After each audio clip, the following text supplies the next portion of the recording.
Hello बच्चों, ये worksheet number 21 है।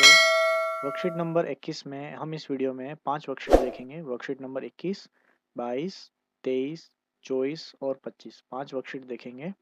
आप वीडियो को रोककर उन कोई भी वर्कशीट कंप्लीट कर सकते हैं और आप वीडियो के नीचे डिस्क्रिप्शन दे रखा है, उसमें आप देखिए मोर पे क्लिक करिए, MORE लिखा होगा, उस पर जैसे ही क्लिक करेंगे वीडियो के जस्ट नीचे तो आपको टाइम स्टाम्प भी दिख जाएगा। टाइम स्टाम्प यानी मैं वर्कशीट नंबर जैसे 22 निकालनी है और आपको पूरा वीडियो नहीं देखना है, सिर्फ आपको 22 करनी है तो टाइम स्टाम्प लिखा हुआ है आसमानी रंग में 03:21 ऐसा कुछ लिखा होगा, मतलब टाइम लिखा हुआ है। उस टाइम पे जैसे क्लिक करोगे तो वर्कशीट वहाँ से शुरू हो जाएगी। थी हमारी वर्कशीट नंबर 21 है और वर्कशीट नंबर 21 में क्या है, identifies and sequences names of months, मतलब महीनों को पहचानना है और सही क्रम में जमाना है। Complete the following table as per sequence of months given in the box, मतलब इस बॉक्स में बिना किसी क्रम के महीनों के नाम लिख रखे हैं। ये 12 महीनों के नाम है: जनवरी, फरवरी, सितंबर, मार्च, जून, अप्रैल, जुलाई, अक्टूबर, नवंबर, अगस्त, नवंबर, दिसंबर, मई। लेकिन हमने यहाँ पहले से सीक्वेंस में जमा दिया ताकि हम इस वर्कशीट को इजीली कंप्लीट कर सकें। हमारे इस बॉक्स से कोई मतलब नहीं, क्योंकि ये सब आगे पीछे दे रखे हैं तो इसलिए हमने पहले से ये क्रम में जमा के लिख दिए हैं। तो अब यहाँ पे ये टेबल दिख रहा है, इसमें 3 कॉलम है। कॉलम मतलब खड़े भाग को कॉलम कहते हैं। 3 कॉलम है। पहला कॉलम है लास्ट मंथ का, दूसरा कॉलम है दिस मंथ का और अगला कॉलम है, लास्ट कॉलम है नेक्स्ट मंथ का। मतलब जैसे कि ये उदाहरण के लिए दे रखा है, इसमें बता रखा है मार्च पहले आ जाएगा, मार्च के बाद अप्रैल आता है, अप्रैल के बाद मई आता है। अब इन्होंने दूसरी जितने भी खाली जगह पर क्या कर रखा है, कहीं पर दिस मंथ लिख रखा है, कहीं पर लास्ट मंथ लिख रखा है, कहीं पर नेक्स्ट मंथ और लास्ट मंथ लिखा है, तो बीच वाला मंथ लिखना है। तो कुछ नहीं करना है, ये क्रम जमा हुआ आपको दिख रहा है, ये 1 2 3 4 पूरे 12 तक लिखे हुए हैं। इसमें देखकर हम इसको इजीली कंप्लीट कर पाएंगे। तो अब हम देखते हैं कि इसको कंप्लीट कैसे करना है। अब ये जैसे हमारे मार्च अप्रैल मई कंप्लीट है, ये दूसरा वाला देखते हैं अगस्त। अगस्त दे रखा है तो अगस्त के पहले कौन सा महीना आता है और अगस्त के बाद में कौन सा महीना आता है वो यहाँ लिखना है। अगस्त के पहले आता है, यहाँ देखो ये अगस्त के पहले है जुलाई, तो यहाँ जुलाई लिख दो।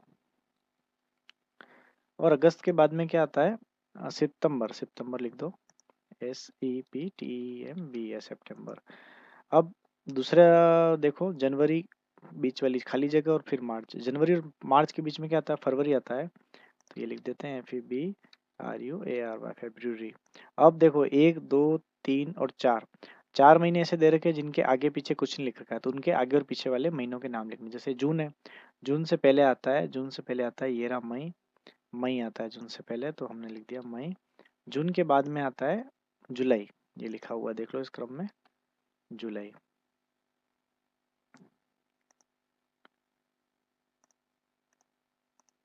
जनवरी, जनवरी से पहले क्या आता है, जनवरी से पहले यहाँ तो आपको लग रहा है कुछ नहीं आता, लेकिन जैसे अभी नवंबर महीना चल रहा है, लेकिन आगे महीने आएगा दिसंबर और दिसंबर के बाद आएगा जनवरी।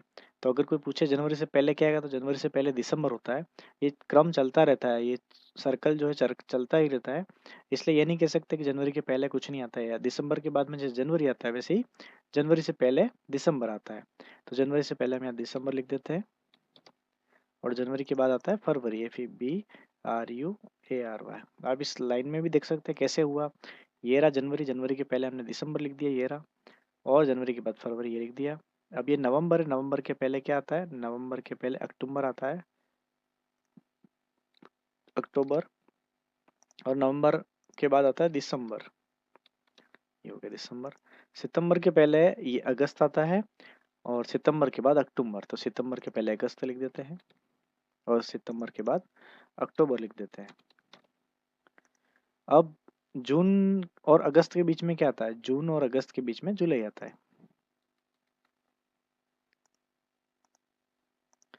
अब अक्टूबर से पहले और बाद में क्या था, अक्टूबर से पहले सितंबर और अक्टूबर के बाद में नवंबर, CPTEMBR सितंबर और ये नवंबर। ये आपको समझाने के लिए था। आप इसको रोक लीजिए इस वीडियो को और ये कंप्लीट कर लीजिए, और ये लिखना हो तो साइड में लिख सकते हैं, वरना जनवरी से फरवरी दिसंबर तक के महीनों के नाम अगर आपको याद है तो नहीं लिखना है। आपको कन्फ्यूजन की स्थिति रहती है, आप परेशान हो जाते हैं कैसे क्या करना है, एक बार लिख दीजिए, फिर इसको क्रम में जमा के आप लिख सकते हैं। अब हमारा जो लास्ट के 5 प्रश्न है हमने इसको पहले से लिख के रखा है।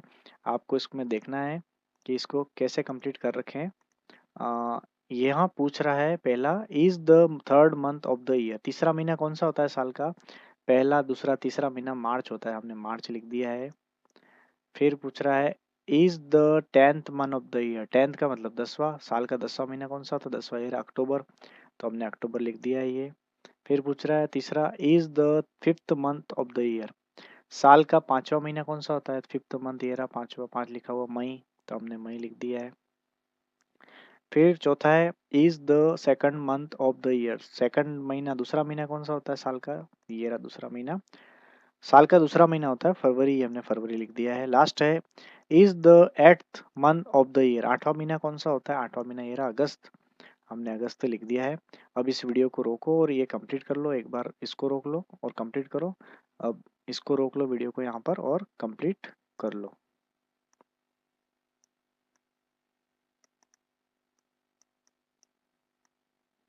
ठीक है, अब हम अगली वर्कशीट की ओर जाएंगे। वर्कशीट नंबर 22 की ओर जा रहे हैं। वर्कशीट नंबर 22 आ गई। वर्कशीट नंबर 22 में क्या करना है? Uses nouns and pronouns appropriately, identify the nouns and pronouns in the following sentences, मतलब संज्ञा और सर्वनाम का प्रयोग करना है और उनकी पहचान करनी है, और पहचान करने के बाद उनको यहाँ पर लिखना है। तो आप जैसे कि देख रहे हैं,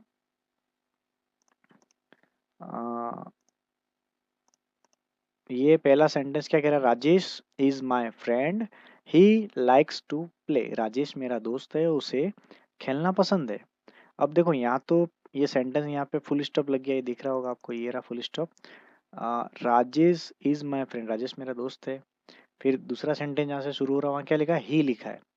तो ही हमेशा लड़कों के लिए, आदमियों के लिए आता है, और शी, एस एच ई लड़कियों के लिए आता है, और लड़कों के लिए हमेशा ही आता है। ठीक है, एक लड़का है तो ही आएगा, और दो लड़के होंगे तो ही नहीं आएगा, दो लड़के होंगे तो आगे क्या आएगा? दे आएगा। दो लड़कों की बात इसी सेंटेंस में जैसे हो रही होती है, जैसे राजेश और सुरेश दोनों दोस्त हैं। Rajesh and Suresh is my friend, तो यहाँ आ जाता दे लाइक टू प्ले, यहाँ दे आ जाता THEY। लेकिन यहाँ पर सिर्फ राजेश की बात की गई है तो राजेश ही आ जाएगा। तो इसमें संज्ञा की पहचान करनी है, नाउन की पहचान करनी है सेंटेंस में। तो इस पूरे सेंटेंस में जो नाउन है वो राजेश है, और प्रोनाउन हो जाएगा ये प्रोनाउन ही हो गया। प्रोनाउन कौन से होते हैं? I, you, we, they, he, she, it, name, ये प्रोनाउन होते हैं। और उनका प्रयोग कैसे होता है? जैसे जहाँ भी लड़के का नाम या आदमी का नाम आएगा वहाँ पर ही आ जाएगा, जहाँ पर लड़की होगी वहाँ पर शी आ जाएगा, या औरत होगी वहाँ पर शी आ जाएगा। कोई भी वस्तु होगी, कोई भी जानवर होगा, उसके नाम लिखा होगा, जैसे कुत्ता ये कर रहा है, कुत्ता वो कर रहा है, टॉमी ये कर रहा है, टॉमी वो कर रहा था, टॉमी टॉमी, टॉमी को इट कह सकते हैं। और जैसे पेड़ की बात हो रही है, ट्री ट्री ट्री, या किसी टेबल की बात हो रही है तो इट भी लिख सकते हैं उसके लिए। अब हम दूसरा सेंटेंस देखते हैं। Pooja is a painter, she paints, Pooja एक पेंटर है और उसे चित्रकारी पसंद है, वो चित्रकारी करती है। तो इसमें नाउन क्या है, संज्ञा क्या है? संज्ञा किसी का नाम होता है, किसी न किसी का। तो इस पूरे सेंटेंस में, दो सेंटेंसेस में, एक सेंटेंस ये यहाँ से यहाँ तक और दूसरा सेंटेंस ये, इन दोनों सेंटेंस में सिर्फ एक ही नाउन है, वो है पूजा। और पूजा नाउन हो गया तो इसका प्रोनाउन क्या हो जाएगा? पूजा की लड़की है तो हमने बता रखा शी हो जाएगा, शी लिखा। फिर है तीसरा, Pawan is a writer, he writes stories, Pawan एक लेखक है और उसे कहानियां लिखना पसंद है। तो इसमें सीधी सी बात है, पवन नाम दे रखा है किसी का तो नाउन हो जाएगा पवन, और ही हो जाएगा प्रोनाउन, ये ही लिखा हुआ पहले से। चौथा सेंटेंस है, Rakesh and Meena are my friends. जैसे मैंने बताया था, अगर दो लड़कों की बात होगी या लड़के या लड़की की बात होगी तो भी, या लड़के लड़के की बात होगी, या लड़की लड़की की बात होगी, या लड़का या लड़की भी हो सकते हैं, तो दे आएगा। तो देखो, ये लड़का है राकेश और मीना एक लड़की है, दोनों मेरे दोस्त हैं, और दे आर स्टूडेंट्स, ये आ गया दे, बहुवचन के लिए दे आता है। अब इसमें नाउन क्या है? तो जिसका नाम है वो नाउन हो जाएगा, एक तो राकेश का नाम है और एक मीना का नाम है, दोनों नाउन में आ जाएंगे, संज्ञा में आ जाएंगे। और इनके लिए इनके लिए जो प्रोनाउन यूज में हुआ है वो दे है, THEY, दे यानी वो या वे। Rakesh and Meena are my friends, they are students. Rakesh और मीना मेरे दोस्त हैं और वो दोनों क्या हैं, विद्यार्थी हैं, छात्र हैं। पांचवा सेंटेंस है Tommy is my pet, it is a very cute puppy. अब आ गया कुत्ते वाली बात। कुत्ते जानवर और वस्तुओं के लिए ईट आता है, तो टॉम इसमें नाउन ढूंढना है। Tommy is my pet, it is a very cute puppy. तो इसमें टॉमी नाउन हो जाएगा क्योंकि नाम है किसी का, भले कुत्ते का नाम है लेकिन नाउन है, वो नाम किसी का भी हो नाउन में आ जाएगा। और इसका प्रोनाउन क्या होगा, कुत्ते का प्रोनाउन इट, वैसे दे भी रखा है और ये लिखा है इट। अब छठा सेंटेंस है विनायक एंड अनूप। अभी देखो दोनों लड़के आ गए, विनायक भी लड़का है, अनूप भी लड़का है। Vinayak and Anoop are friends. Vinayak और अनूप दोस्त हैं। दे आर डॉक्टर्स, वे दोनों क्या है, डॉक्टर हैं।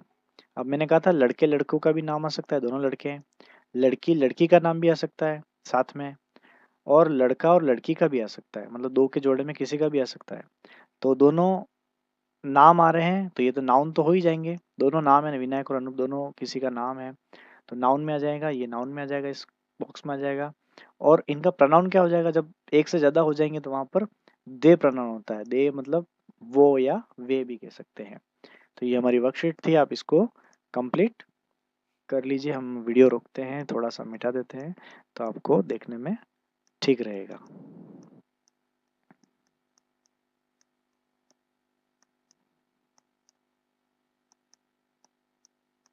वैसे तो इतना कोई मिटाने की जरूरत नहीं है क्योंकि सीधा सा दिख रहा है ये। आप इसको कंप्लीट कर लीजिए वर्कशीट, यहाँ से 1 से लगाकर 5 तक कंप्लीट कर लीजिए वीडियो रोक के। अब हम आगे बढ़ाते हैं वीडियो। ये छठा भी कंप्लीट कर लीजिए, इसको रोक लीजिए। आप बीच बीच में वीडियो को रोक लीजिए, जहाँ पर एक बार समझ लीजिए, समझने के बाद थोड़ा सा पीछे आकर इसको रोक के कंप्लीट कर सकते हैं। अब हम अगली वर्कशीट की ओर जाएंगे, वर्कशीट नंबर 23 में जाएंगे हम। ये वर्कशीट नंबर 23 आ गई। वर्कशीट नंबर 23 क्या कहती है, identifies contextual words from the description. Contextual words मतलब वे शब्द जो आधे अधूरे छोड़े हुए हैं, उनको पूरा करना है, उनका लिखा हुआ होता है और उनको एक लेटर लिख के छोड़ दिया गया होता है। Right one word for the following sentences, मतलब इसमें क्या होता है, एक लेटर लिख देते हैं और फिर आगे की जगह छोड़ देते हैं, उसको भरनी होती है। और उसको भरने के लिए उसकी विशेषता बता देते हैं, उसकी विशेषता क्या है जिससे हम उसको पहचान सकें।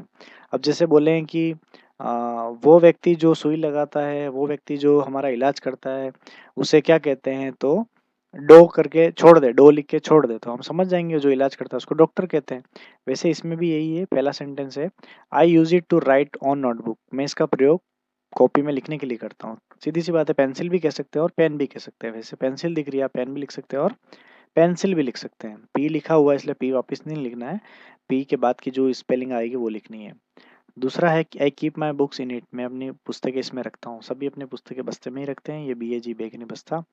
तीसरा है place you go when you fall sick. जब आप बीमार हो जाते हैं तो आप उस जगह जाते हैं, कहाँ जाते हैं, हॉस्पिटल में जाते हैं। तो ये रहा हॉस्पिटल की स्पेलिंग लिखी हुई है, हॉस्पिटल नहीं अस्पताल। चौथा है the bus runs on the. बस कहाँ चलती है, रोड पर चलती है, रोड यानी सड़क, ये लिख दिया रोड। पांचवा है I use it to correct my mistakes. हमारी कॉपी में जब कोई गलती हो जाती है तो हम किसका उपयोग करते हैं, रबर का। रबर को अंग्रेजी में इरेजर कहते हैं, इरेजर, इरेजर। ये जगह खाली मतलब बीच में गैप मारा है, इसका मतलब ये नहीं कि यहाँ को इतना स्पेलिंग में भी गैप है। ये थोड़ा हमने हमारे हिसाब से लिखा है, आपको तो नज़दीक से यहाँ से स्टार्ट करना है और अच्छे से लिखना है, साफ सुथरा दिखे ऐसा, जैसा इस वीडियो में दिख रहा है। छठा है we use this for calling our friends. हमारे दोस्त को बात करने के लिए इसका उपयोग करते हैं, मोबाइल का। अंतिम है all of us go there to study. हम सभी वहां पर पढ़ने जाते हैं, कहाँ पर पढ़ने जाते हैं, स्कूल में। एस लिखा है, एस से स्कूल ही होती है। ये हमारी वर्कशीट कंप्लीट हो गई। हम अगली वर्कशीट की ओर जाएंगे, वर्कशीट नंबर 24 में speaks a few words in English. कुछ अंग्रेजी के वर्ड्स को बोलिए। अब आगे क्या कह रहा है, read out these activities to your friend and tick the activities that they can do. मतलब इन एक्टिविटीज को पढ़ना है अपने दोस्त के साथ में मिलकर, और वो एक्टिविटीज पर सही का निशान लगाना है जिस एक्टिविटी को तुम कर सकते हो। जंप, कूद सकते हो, हाँ पढ़ सकते हो। रीड यानी पढ़ना, हाँ पढ़ सकते हैं। स्विम यानी तैरना, जो तैर सकता है वो राइट लगाएगा, जो नहीं तैर सकता वो गलत लगाएगा, दोनों में से एक लगाना है। सिंग यानी गाना, जो गा सकता है वो राइट लगाएगा, जो नहीं गा सकता वो क्रॉस मारेगा। डांस यानी नाचना, जो नाच सकता है वो राइट लगाएगा, जो नहीं नाच सकता वो ये लगाएगा। दोनों में से एक ही लगाना है, ऐसा नहीं दोनों लगा देना है। फ्लाई यानी उड़ना, कोई उड़ नहीं सकता है, उड़ने के लिए विशेष साधनों की आवश्यकता होती है। उड़ तो सकता है, जैसे एक हॉट बलून होता है, हॉट एयर बलून होता है, जिससे उसके अंदर बैठ के जा सकते हैं, लेकिन उड़ नहीं सकते, ये कह सकते हैं। उड़ने के लिए और भी चीज़ें आती हैं। इसमें आप क्रॉस ही मारिए अभी तो फिलहाल के लिए। फिर है राइड बाइसाइकिल, साइकिल चला सकते हो, जो चला सकता है उसके लिए टिक आ जाएगा, जो नहीं चला सकता वो क्रॉस मार दे यहाँ पर। ये ड्राइव कार, जो कार चला सकता है वो राइट मारे। बच्चे कभी कार नहीं चलाते हैं, छोटे खिलौने चला सकते हैं इसलिए, पर लेकिन ये गाड़ी चलाने, कार चलाने की बात हुई तो क्रॉस मारिए। राइट यानी लिखना, सभी लिख सकते हैं, पढ़ रहे हैं हम, चौथी पांचवी तक आ गए हैं और आगे पढ़ रहे हैं, तो राइट यानी लिखना लिख सकते हैं। हम अगली वर्कशीट में जाएंगे, वर्कशीट नंबर 25 हमारे वीडियो की अंतिम वर्कशीट है।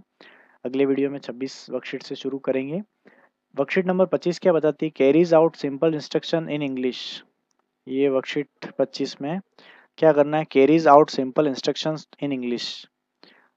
इसमें दो प्रश्न हैं, ए और बी। अब इसमें क्या है हम देखते हैं।